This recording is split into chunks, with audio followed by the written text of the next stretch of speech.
मालाखंड के इलाके हरियान कोट में नामालूम मुसल्लह अफराद की फायरिंग से निगरान वज़ीर आला खैबर पख्तूनख्वा के सिक्योरिटी स्क्वाड का इंचार्ज वकील खान साथी समेत जाँ बहक और 2 बच्चे जख्मी हो गए।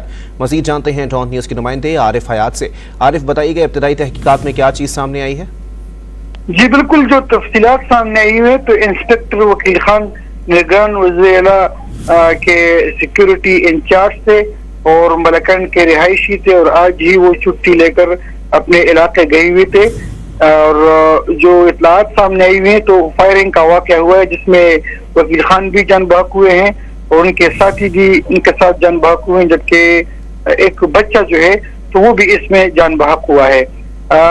ये फायरिंग का वाक़या हुआ है मलाखंड के इलाके में, जिस पर निगरान वज़ीर ने भी नोटिस भी लिया हुआ है और साथ में पुलिस से रिपोर्ट भी दर्ज की है और ये हिदायत जारी की हैं कि इसमें जो भी मुलव्विस हैं उसके खिलाफ फौरी कार्रवाई करके उनको गिरफ्तार किया जाए। जी बहुत शुक्रिया आरिफ हयात अपडेट करने के लिए।